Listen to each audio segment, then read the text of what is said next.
cleaning up after a wizard, scrubbing the inside of a wizard's tower. I should have never taken this job. Wizards are horrid.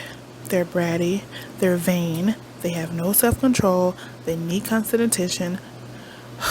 It's always, Sarah, do this. Sarah, do that. Sarah, scrub out the crusty old spells congealed to the inside of my cauldron. Tie my tie for me. Sweep the floor. Iron my robes because, of course, I left them on the floor for the millionth time when I stumbled into bed at 3 in the morning. Next, he'll be asking me to scrub his ass for him when he takes another one of his 5-hour bubble baths. I mean, honestly, I wouldn't mind if he did. I know he probably uses glamour magic to look that good. Top of all that makeup and the bottles of hairspray and the bubble bath that makes the tub stain every color of the rainbow. But he's the most beautiful man I've ever seen. Get it together, Sarah. You're the plainest girl in the village. The only time any young men look at me was when they needed a dress made for their sweethearts. And Mother always did say I'd never marry. That's why she had no problem with me going away to find work. Lord knows what she'd say if she knew I was working for a wizard. And an unmarried wizard who has every unmarried person throwing themselves at him. Oh, sugar honey iced tea. It's back early. Good afternoon. May I take your cloak, sir? You're staggering. Are you drunk at 3 in the afternoon? Not saying anything to defend yourself.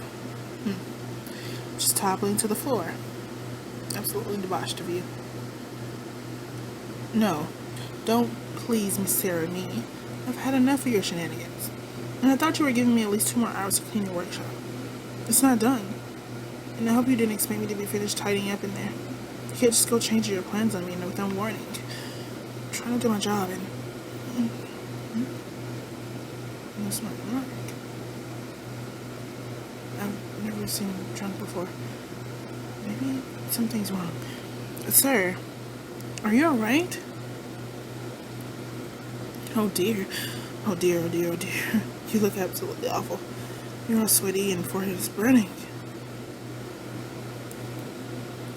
Please let go of my hand, sir. I appreciate that you find my hands cooling.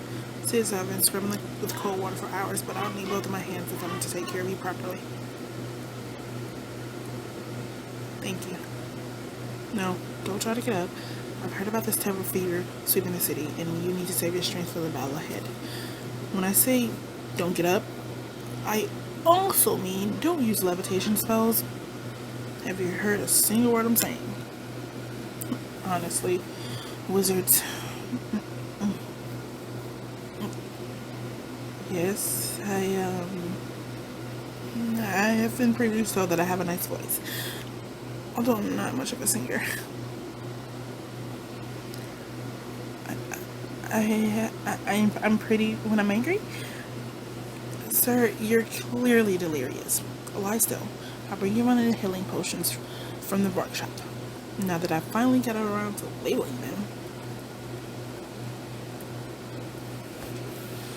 I'm back. I really hope you haven't slipped into a coma.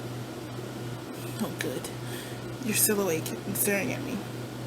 Well, I'll take it. Let me help you sit up. Yes, I know the taste leaves something to be desired. Just a few more sips, okay? I didn't expect that to work. You need to get your coat off. You're too warm. Arms up? Splendid. Seems like you are capable of listening to me after all. Now, first things first. How long have you felt like this? Since last night? Well, then why did you leave for the university this morning? You weren't getting in my way, sir. I promise. I could have cleaned with you here. Yes, I know I complain about you, especially when I'm talking to myself. But I hope you don't mind me admitting this. You're very impressive. Youngest wizard to have ever been accepted into her ladyship service. 3-time winner of the All Kingdom Wizards Duel, and everyone in the country knows who you are. Even in my little nowhere village. I have to remind myself sometimes of your flaws. If I forget that you never make your bed and always over for the bath, I might get starstruck. And you hate it when people fawn on you.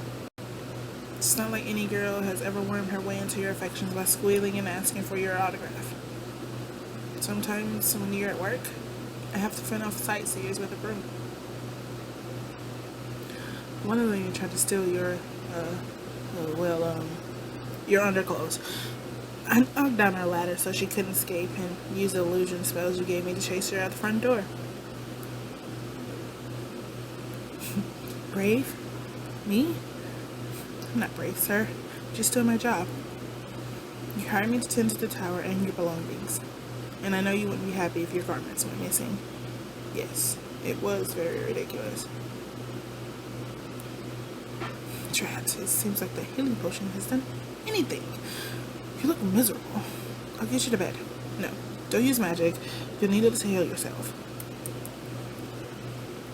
Sure, you can hold my hand if you want. At least if you're clinging to me, you're not using your hands to cast spells. There you go. Into bed. I don't know what if I do if the castle couldn't rearrange itself. It's too short to get up the stairs. It's just the perfect height? No. That's sweet of you, sir, but I am too short. Everyone in my village made fun of me for that. Well, that and other things. Everything, really. Helping you get settled in bed? Sure. It would be informal. But as long as no one finds out, I'm alright with tucking you in. Oh, good. You can get your clothes off by yourself. All your clothes. I'll just turn away politely until you finish undressing and get on under the blankets. Anything else I can get you? I can bring you a nice cold bath, plenty of bubbles, or maybe a drink, a handkerchief. You want me to stay with you? But why?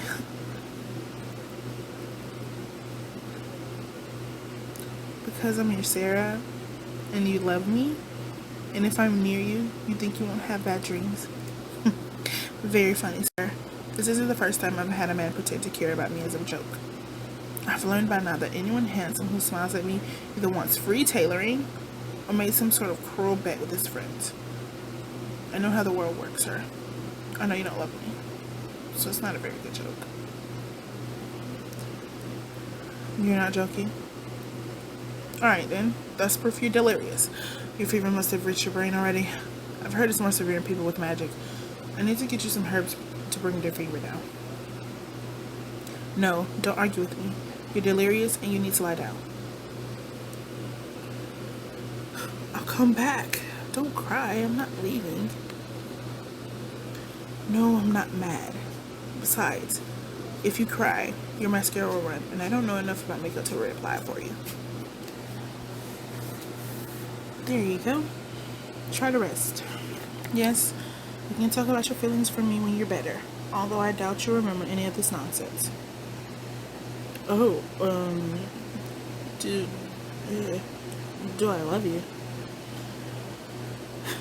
I hardly see why my own feelings would be of any of importance. That is irrelevant and completely besides the point. We shouldn't even be having this conversation right now. You need your rest. I'll go get some more blankets and silk bathrobe and make you some tea. Stay in bed. I promise I'll be back. What a vulgar display on my part. I was so close to believing you. Get over yourself, Sarah. He's completely delirious. He doesn't love you and never will. You've never even seen him tempted by the city's most beautiful women. Why would he go for a plain, awkward, bossy girl in ugly old clothes? No man, no person has ever loved me. Even my own step family can hardly stand me.